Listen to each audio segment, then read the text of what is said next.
Alhamdulillahi Rabbil Alamin, wa bihi nasta'in ala umuri dunya wad din.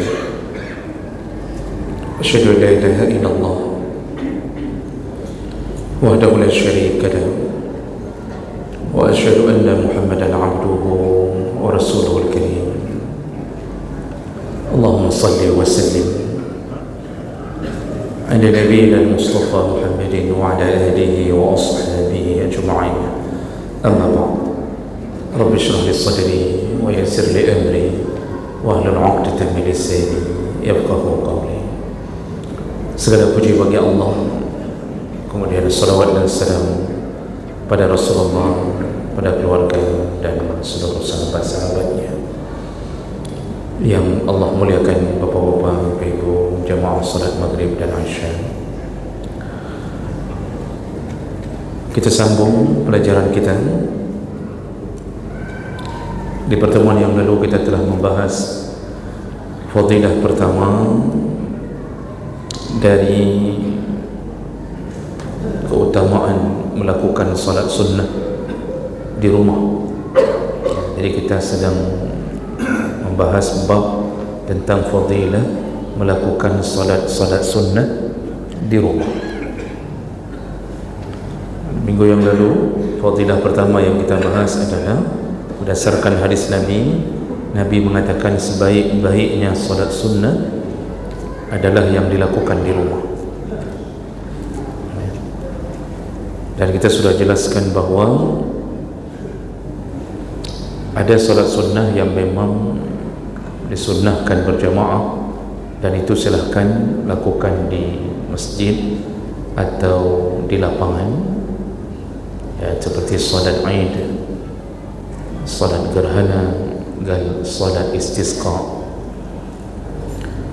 Namun ada salat-salat yang memang lebih utama dilakukan di rumah, dan itu yang dimaksud oleh Nabi sebaik-baiknya salat sunnah. Maksudnya yang tidak disunnahkan berjamaah itu lakukan di rumah, itu lebih baik. Ya, termasuklah qabliyah dan ba'diyah. Kita juga sudah jelaskan panjang lebar. Walaupun begitu, bukan bermakna wajib melakukan qabliyah dan ba'diyah di rumah. Itu bisa dilakukan oleh orang-orang yang tinggal di sekitaran masjid. Lalu kemudian seandainya pun ada amal yang lebih besar menunggu di masjid, maka tidak mengapa seseorang melakukan ba'diyah di masjid. Jadi habis salat maghrib tidak pulang karena ada ta'lim, menuntut ilmu, dan itu amal besar, maka tidak mengapa seseorang untuk melakukan salat maghrib ba'diyah di masjid. Tapi kalau seandainya tidak ada sambungan, maka tetap memilih salat di rumah lebih utama, terutama yang rumahnya dekat dengan masjid. Itu yang disebutkan oleh Nabi SAW. Baik, kita lanjut fadilah berikutnya dari keutamaan salat sunnah di rumah, yaitu lebih dekat dengan keikhlasan, sekaligus lebih mudah menghindari riya. Jadi salat yang dilakukan di rumah selain salat wajib, kalau salat wajib kita laki-laki memang di masjid, jadi itu sebaiknya tidak membiasakan salat wajib di rumah, kecuali tidak ada yang melakukan salat jamaah di masjid, ya, seperti masjid-masjid di pelosok-pelosok kampung kadang-kadang tidak ada azan, maka kalau kita melihat keadaan setelah pun kita azan, kita hanya sendiri dan akhirnya terpaksa salat sendiri di masjid, maka lebih utama salat di rumah kalau kita punya teman untuk berjamaah. Jadi berjamaah di rumah lebih utama daripada salat sendiri di masjid. Jadi dia berhubungan dengan status amal, bukan berhubungan dengan tempat. Cuma Nabi telah mengajarkan solatnya laki-laki itu di masjid. Minggu yang lalu kita sudah sedikit memberikan catatan solat jamaah yang wajib. Itu dalam pandangan ulama ada 3 pandangan. Menurut mazhab Hanafi dan Maliki, sunnah muakkad. Jadi Hanafi dan Maliki mengatakan solat jamaah bagi laki-laki di masjid hukumnya sunnah muakkad, dengan dalil Rasulullah mengatakan bahawa salatul jamaah afdalu min salatil fazzi 27 darajah. Salat jamaah di masjid lebih utama daripada salat sendirian, dan perbandingannya adalah 27 derajat. Berarti tingkatannya 27. Nanti dalam hadis riwayat Muslim disebut 25. Jadi jauh sekali Pak antara orang yang salat sendiri dengan orang salat berjamaah, jauh sekali tingkatannya. Jadi itu menyebabkan bahasa afdalu kemudian membuat mazhab Hanafi dan Maliki mengatakan sunnah muakkad salat jamaah. Dalam mazhab Syafi'i salat berjamaah fardu kifayah. Jadi wajib ada dalam satu kampung. Kalau tidak satu pun penduduk kampung mendirikan jamaah, tidak ada azan, tidak ada jamaah, maka seluruh penduduk kampung itu berdosa. Itu yang dimaksud dengan fardu kifayah. Dan Imam Syafi'i, mazhab Syafi'i berdalil dengan hadis Nabi, kata Rasulullah sallallahu alaihi wasallam,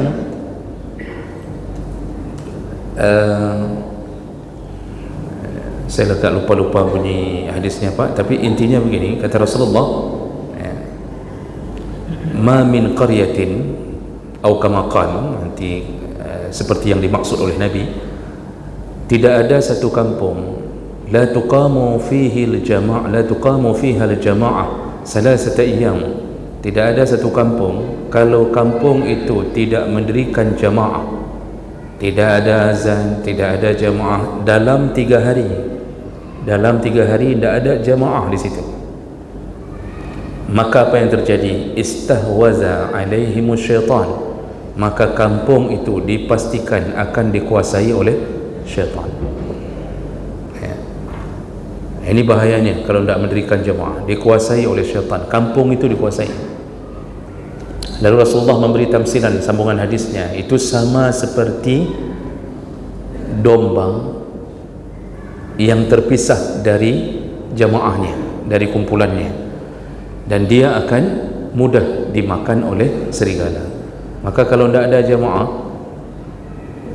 serigala itu perumpamaan seperti syaitan. Syaitan begitu mudah menguasai kampung. Maka coba lihatlah Bapak Ibu, kampung-kampung yang tidak ada solat jamaahnya, masjid ada, menasah ada, tapi tidak ada yang mendirikan jamaah.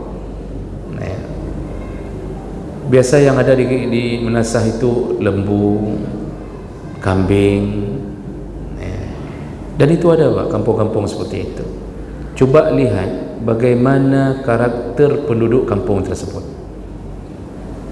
Maksiat menjadi perkara yang biasa. Semua masalah diselesaikan dengan parang. Ribut antar tetangga sudah makanan hari-hari. Kepala tidak ada yang dingin, semuanya panas.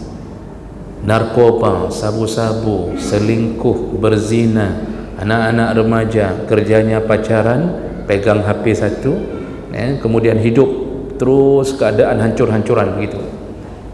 Kalau buat rapat kampung, intinya ribut, nanti lempar-lempar aqua gelas. Tuha apa? Cuma tuha, tapi tidak cocok untuk dijadikan urung tuha. Umurnya tuha, tapi tidak cocok jika orang tua. Kenapa itu muncul di kampung itu? Karena tidak mendirikan jamaah. Kenapa syaitan bisa menguasai? Kalau azan tak berkumandang, maka syaitan tidak ada rasa takut berada di tempat itu. Karena setiap kali azan berkumandang, maka syaitan akan melarikan diri sejauh-jauhnya. Jadi tantangan kita terbesar ketika syaitan berusaha meraih kita, kita berusaha mengusirnya. Salah satunya adalah azan lalu dirikan jamaah. Makanya mazhab Syafi'i mengatakan fardu kifayah. Cuma ada orang yang salah memahami maksud ini dengan memaknai, oh kalau fardu kifayah berarti asal 1-2 orang sudah mendirikan jamaah, kita tidak perlu lagi. Padahal bukan itu maksud mazhab Syafi'i. Artinya wajib lakukan jamaah. Kalau satu pun tidak ada yang melakukan jamaah, semua kampung itu berdosa. Kalau mazhab Hambali itu lebih tegas lagi, salat jamaah itu fardu ain, wajib atas pribadi, wajib. Maka siapa laki-laki yang tidak ada uzur, tidak melakukan jamaah, dalam pandangan mazhab Hambali, dia jatuh ke dalam dosa besar. Jadi fardu ain, ya, dengan beberapa dalil. Jadi semuanya memakai dalil, dan itu ijtihad di atas mereka. Mazhab Hambali mengambil dalil, yaitu apabila ada seorang yang buta, sahabat buta Ummu Maktum meminta rukhsah, keringanan dari Rasulullah, ya Rasulullah, bolehkah aku tidak datang ke masjid karena aku buta, tidak ada yang menuntunku? Nabi menjawab boleh. Baru selesai Nabi jawab boleh, dia berpaling ingin pergi, tiba-tiba Nabi panggil kembali. Lalu Nabi bertanya, hal sami'atan nida? Tapi tunggu dulu, kata Nabi, kamu dengar tak? Sampai tak suara azan tempatmu? Sampai, kata dia, terdengar. Kalau terdengar tak ada cerita, tetap wajib. Yang buta saja diwajibkan ke masjid, apalagi yang terbelit. Yang buta, kata Nabi, asal dengar suara azan ke masjid. Apalagi kita yang tak buta, kecuali kita buta mata hati. Lalu ada hadis lain yang menyebutkan Nabi pernah mengatakan, seandainya ada yang boleh menggantikanku sebagai imam, maka sungguh aku akan berkeliling untuk membakar rumah-rumah orang yang tidak salat jamaah. Jadi dari dalil ini menyebabkan mazhab Hambali mengatakan salat jamaah fardu ain. Seandainya Nabi masih hidup, Pak, cukup banyak rumah yang harus dibakar. Dan sayangnya kadang-kadang rumah yang ada di samping masjid itu yang kadang-kadang harus dibakar. 10 meter dari masjid tapi tak pernah nampak di masjid. Itu menyayangkan, sangat-sangat disayangkan. Jadi jemaah melakukan Allah, kita kembali. Maka salat wajib itu di masjid, tapi kalau salat sunnah di rumah, apa yang menjadi keutamaannya? Salat sunnah di rumah lebih terjaga keikhlasan, dan kemudian sekaligus lebih mudah menghindari riya. Jadi ikhlas dan riya ini kan sesuatu yang berlawanan. Orang kalau sudah ikhlas biasanya tak riya. Orang yang sudah riya itu tandanya tak ikhlas.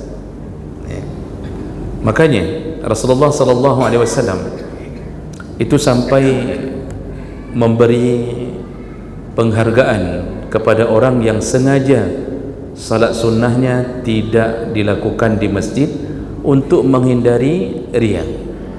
Hadis Nabi menyebutkan, dari hadis dari riwayat Abu Ya'la, dan ini disahihkan oleh beberapa ulama hadis termasuk Imam Albani, dari Suhaib bin Nu'man radhiyallahu anhu, qala Rasulullah sallallahu alaihi wasallam, Rasulullah berkata, salatul rajul tatawwu'an, salatnya seseorang yang sunnah, ya, tatawwu' itu salat sunnah apa saja, duha, tahajud, ya, macam-macam salatnya, haitsu la yarahu an-nas, dan dia melakukan salat itu di rumahnya agar terhindar dari riya. Jadi dia melakukan salat sunnah di tempat yang orang tak melihatnya. Jadi sengaja dia sembunyikan salat sunnahnya, dia pulang, dia melakukannya demi la yarahun nas, demi tidak dilihat oleh orang banyak. Jadi dia tidak mahu orang mengatakan, ni Masya Allah salat duhanya luar biasa. Dia tidak mahu itu. Lalu dia pulang, dia sembunyikan salat duhanya, dia lakukan di rumah. Itu contoh. Maka kata Nabi, ta'dilu salatuhu ala a'yunin nas 25 darajah, itu salat yang dia lakukan sembunyi-sembunyi di rumahnya agar tidak dilihat oleh orang banyak, itu lebih mulia, ya, lebih tinggi derajatnya 25 derajat dibandingkan salat ala a'yunin nas, dibandingkan salat di depan pandangan orang. Ya. Ini menunjukkan apa? Nabi senang kalau orang melakukan yang sunnah, amal salat sunnah, dengan cara menyembunyikannya. Ya. Bapak Ibu yang Allah muliakan, di dalam kitab Aunul Ma'bud Al-Azim Al-Abadi, pengarangnya itu mengatakan, Ail al-afdal kaunuha fiha li'annaha ab'ad min ar-riya' wa aqrabu ila al-ikhlas lillahi ta'ala. Jadi maksud hadis-hadis Nabi yang menyatakan tentang keadaan itu maksudnya adalah salat sunnah lebih utama dilakukan di rumah. Untuk apa? Ya, ab'ad min ar-riya', dia berusaha menjauhkan dari riya, wa aqrabu ila al-ikhlas, dan dia lebih dekat daripada keikhlasan, lebih dekat kepada keikhlasan. Ya. Jadi jemaah melakukan Allah, ini bukan bermakna bahawa semua orang yang salat sunnah di masjid kemudian menjadi ria, tidak, karena ria itu permainan hati, Pak. Ada orang yang salat di depan pandangan orang tapi hatinya terjaga, itu tidak ria. Ada orang yang salat di lapangan, musafir turun dari mobilnya, salat di samping mobilnya, lalu orang lalu lalang di samping mobilnya. Apakah orang ini ria? Belum tentu. Bisa saja dia memang takut terlewatkan salat, waktu salatnya, sehingga dia turun untuk melakukan salat di simpang jalan atau di pinggir jalan. Itu belum tentu ria, karena ria ini permainan hati. Jadi kita tidak bisa memvonis kalau ada orang yang salat di masjid, ya, lalu kita mengatakan, ya ria kan, kamu ingin menampakkan ke orang kan, itu tidak bisa, karena kita tidak tahu hati seseorang. Ya. Cuma berusaha untuk tidak jatuh ke ria itu lebih utama. Memang niat kita tidak ria, tapi begitu dilihat orang, dipuji orang, itu kan mengganggu stabilitas keimanan kita, Pak. Sekaligus mengganggu keseimbangan ikhlas kita. Jadi rencananya dari ya. Tapi begitu orang sudah mulai bertanya, mulai ada sedikit kata-kata yang sifatnya menaikkan harga diri kita, yang tadinya tidak ria, itu sampai kemudian bisa menjadi godaan untuk ria. Makanya disuruh sembunyikan untuk mencegah agar tidak terjadi ria. Salah satu caranya, salatlah sunnah di rumah. Tapi ada salat sunnah yang kadang-kadang memang tidak bisa dilakukan di rumah. Contohnya apa, Pak? Salat isyraq atau salat syuruk, ya. Itu kan syaratnya itu memang salat subuh di masjid. Man ghada ilal masjid, kata Rasulullah, barang siapa yang di subuh hari pergi ke masjid lalu salat berjamaah, lalu kemudian setelah salat dia duduk berzikir, ya, sampai terbit matahari. Ya, berzikir itu macam-macam tu, boleh zikir baca Quran, zikir dengan kalimah-kalimah yang baik, lalu kemudian mendengarkan tausiah setelah subuh tentang agama, lalu kita duduk menunggu sampai terbit, sampai syuruk, ya, kira-kira 10 atau 15 menit setelah terbit matahari. Lalu kita tutup, kata Rasulullah, dia tutup salatnya dengan 2 rakaat. Maka subuh itu, pagi itu, dia telah mendapatkan pahala seperti pahala haji dan umrah. Tammah, tammah, tammah, kata Rasulullah. Sempurna, sempurna, sempurna.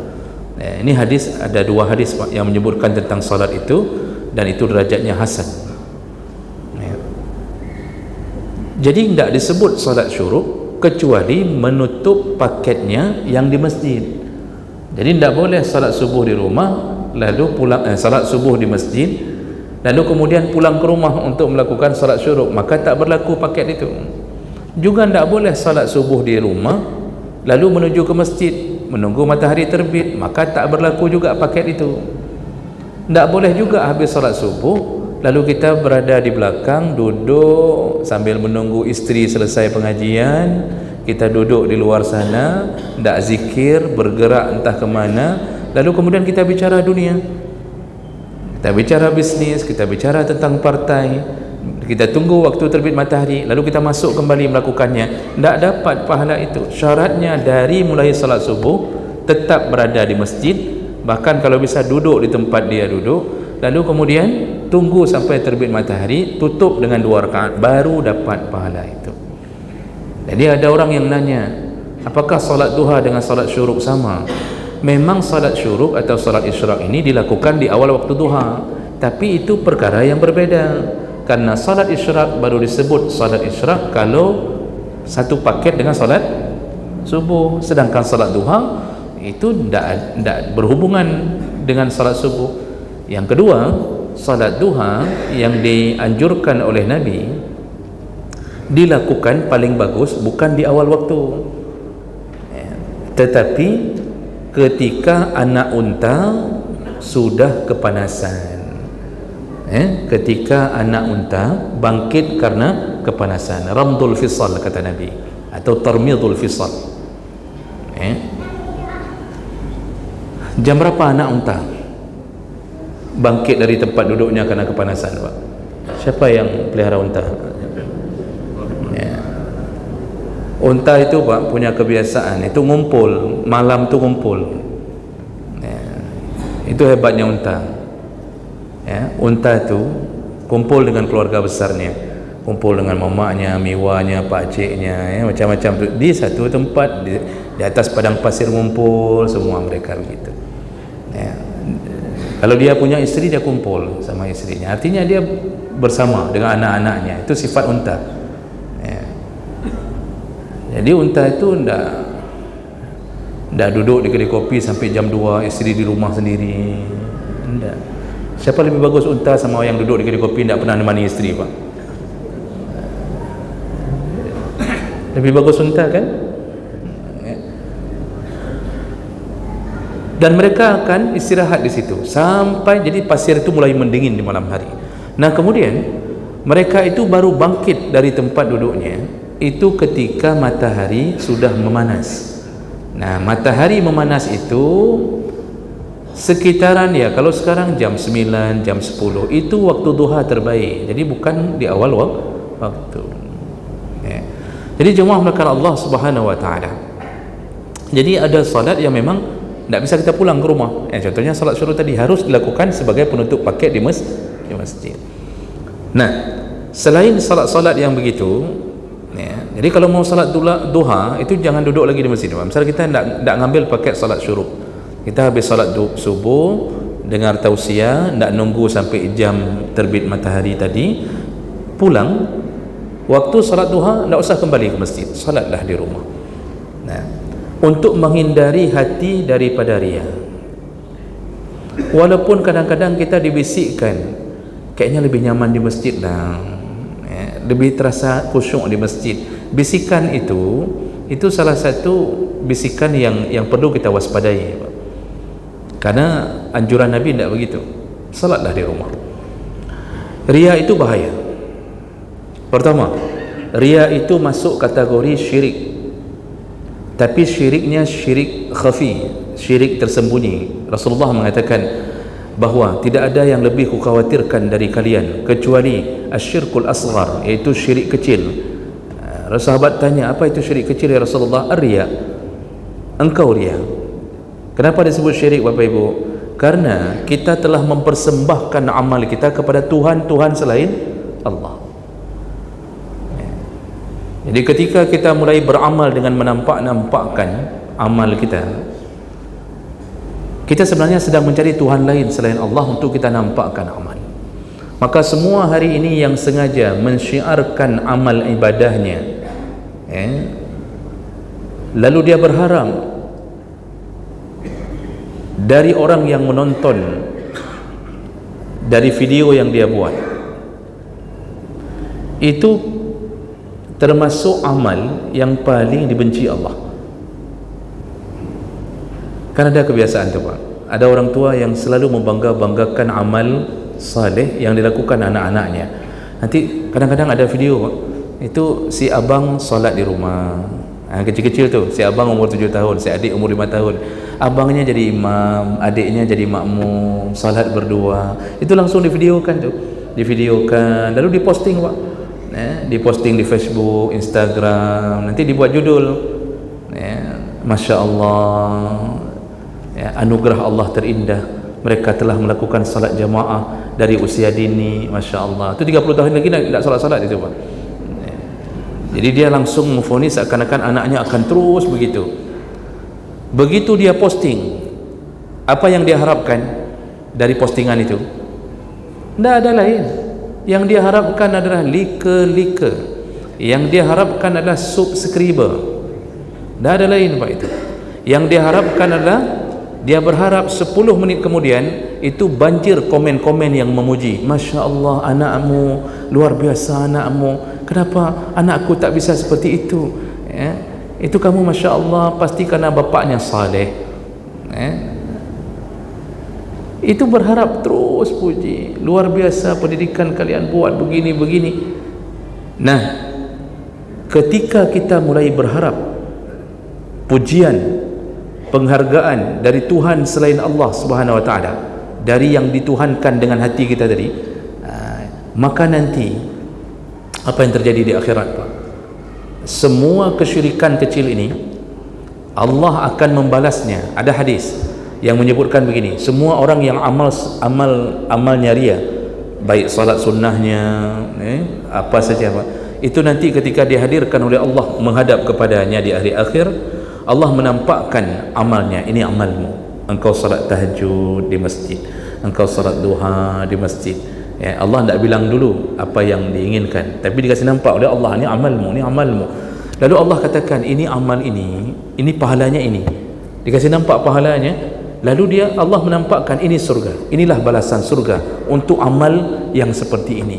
Setelah dia bergembira dengan keadaan itu, lalu Allah katakan, sekarang pergilah, mintalah surga kepada orang yang telah engkau harapkan pujian darinya. Dulu engkau menampakkan amalmu kepada orang, bukan berharap dariku, maka hari ini ku nampakkan juga surgaku, tapi engkau tak boleh memasukinya. Disuruh cari Pak, disuruh cari itu follower yang komen-komen tadi, suruh cari, minta surga sama mereka, jangan masuk surgaku. Jadi ini efek daripada perbuatan riya. Jadi riya ini masuk kategori syirik kecil. Dan paling banyak orang hari ini tidak syirik besar, dia tetap Tuhannya Allah, Muhammad nabinya, tetapi amalnya banyak, dia mencari-cari penghargaan dari selain Allah Subhanahu wa taala. Yang kedua, bahayanya riya, semua yang kita lakukan dihapus oleh Allah. Makanya kan Allah katakan, ketika Allah contohkan orang yang bersedekah dengan riya, masalul ladzina yunfiquna amwalahum fi sabilillah, orang-orang yang menginfakkan hartanya di jalan Allah, kemudian mereka menampakkannya, jadi ada keinginan menampakkannya, Allah mengatakan itu semua kama salis Safwan, semua amal yang dinampak-nampakkan itu bagaikan batu licin, alaihi turab, yang ada pasir di atasnya, fa asabahu wabilun, lalu turunlah hujan lebat, lalu hujan lebat itu menghabiskan semua pasir di atas batu tadi. Jadi batunya batu licin. Kalau batu tak licin dah habis semua. Ini batu licin kata Allah. Safwan itu batu licin. Kalau di antara bapa ada yang nama Safwan, itu artinya batu licin.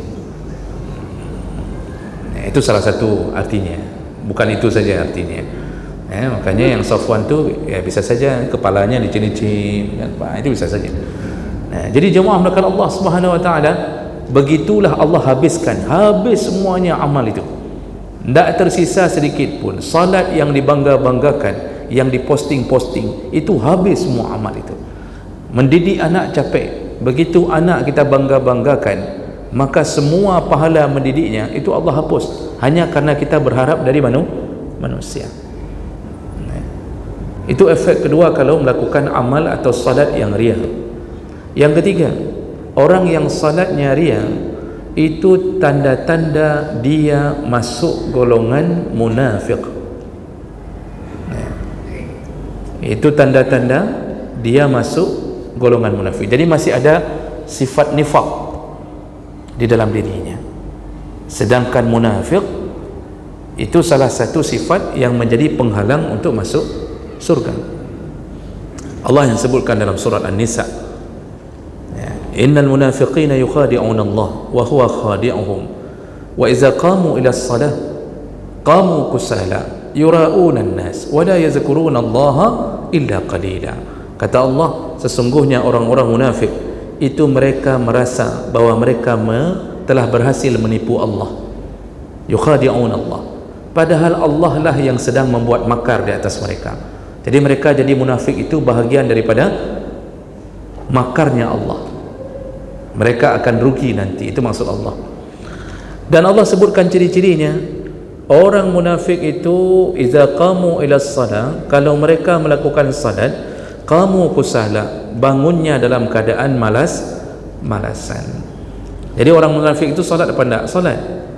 Jadi jangan kira orang munafik enggak salat. Orang munafik salat, tapi salatnya malas. Jadi kalau dengar azan itu Pak, seperti mendengarkan petir di siang hari. Ya, begitu azan dalam hatinya, azan dong, baru mau duduk dah azan lagi, kok berada.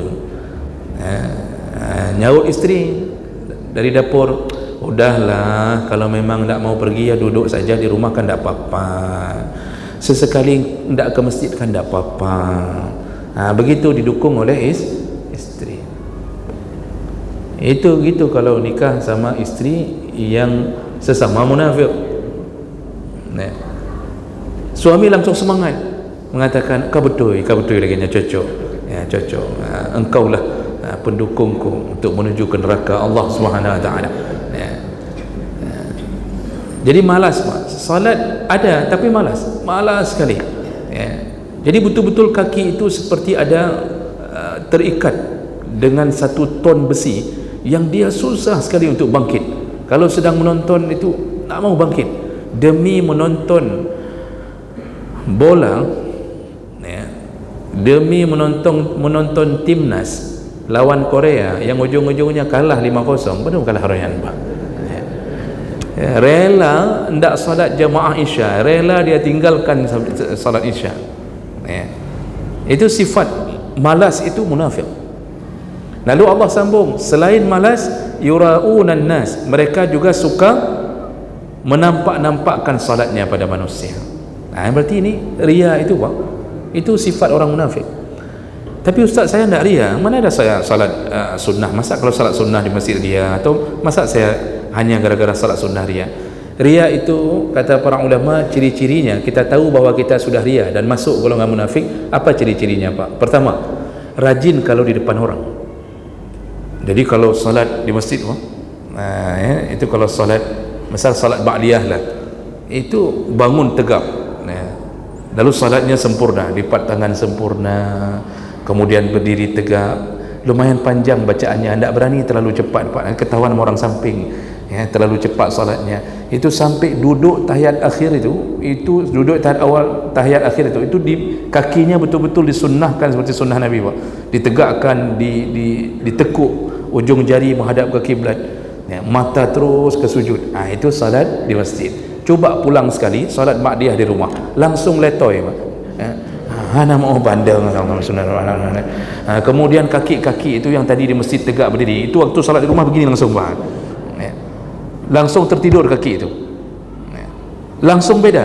Itu sudah menunjukkan kita sudah masuk kategori riya. Kenapa waktu di depan orang rajin bagus, waktu di rumah tak bagus lagi? Kalau salat qiyamul lail di masjid, Masya Allah, luar biasa. Begitu dia coba di rumahnya, langsung tampil beda. Itu hati-hati itu. Itu kita sudah mulai ada ciri-ciri riya dalam diri kita. Yang kedua, salatnya menjadi malas ketika dalam kesendirian. Itu lawannya tadi. Jadi begitu berada dalam kesunyian, itu langsung beda. Ya. Yang ketiga, kita senang kalau dipuji. Jadi terasa hati senang, tersanjung kalau dipuji. Ya, apalagi misal ada teman yang mengatakan Masya Allah, ya, memang selalu ya salat tahajud kayak gini ya. Misal ni kan sama-sama teman ni sama-sama salat di masjid jam-jam 3 malam, keluar ke masjid apa, sama-sama ketemu tu, saling puji memujilah di situ. Ya, oh ya begini ya tiap malam Masya Allah begini. Senangnya hati kita, tersanjungnya hati kita, ya, itu tanda bahwa kita masuk kategori dia. Jadi kita tidak bisa membatasi diri. Yang keempat, merasa sakit hati kalau dicaci. Jadi ingin melakukan amal supaya nampak orang. Lalu kalau ada yang mencaci, misal mengatakan begini, udahlah pulang aja lah, ngapain salat-salat tahajud di masjid, ini kan tak betul, Nabi aja bilang nak begini-begini. Langsung kita merasa sakit hati ketika kita dicaci. Atau tak usah dicaci, dipuji saja, tidak dipuji saja, tidak dipuji saja sakit hati, Pak. Itu tadi itu yang misal yang video anak-anak kita posting di Facebook, itu biasanya nih ibu-ibu itu lebih sering, bapak-bapak ada juga tapi yang sifatnya seperti ibu-ibu saking cintanya sama anaknya, sering dia membanggakan anaknya, posting tu, ya, posting anak salat berjamaah di rumah, dia berharap sanjungan, disanjung dia merasa terhargai. Begitu tidak ada komen satu pun, Pak, tidak ada komen satu pun, ditunggu 10 menit tidak ada yang komen, ditunggu 15 menit tidak ada, dibuka lagi setelah 1 jam tidak ada satu pun yang komen tentang video yang dia telah posting. Lalu mulai di dalam hatinya merasa sakit, ya. Ini ketika di hati mulai merasa sakit, berarti kita memang ingin mengharapkan puji. Di saat itulah semua amal kita ini dimasukkan kategori riya. Maka jemaah mulakan Allah Subhanahu wa taala, dengan begitu sebaik-baiknya salat sunnah lakukanlah di rumah, kecuali salat-salat yang memang tadi disunnahkan berjamaah. Nah, sekali lagi saya tegaskan bahawa ini tidak bermakna kita harus pulang setelah maghrib, tidak. Kalau ada amal yang lebih besar yang bisa kita lakukan seperti begini, karena ada hadis lain, Pak, juga yang menyebutkan barang siapa yang menunggu dari satu salat dari satu salat waktu ke waktu yang lain, maka dia menjadi penyebab didoakan oleh para malaikat. Ya, mudah-mudahan bermanfaat. Kita tutup dengan kafarah majlis. Subhanakallahumma bihamdik, asyhadu an la ilaha illa anta, astaghfiruka wa atubu ilaik. Wassalamualaikum warahmatullahi wabarakatuh.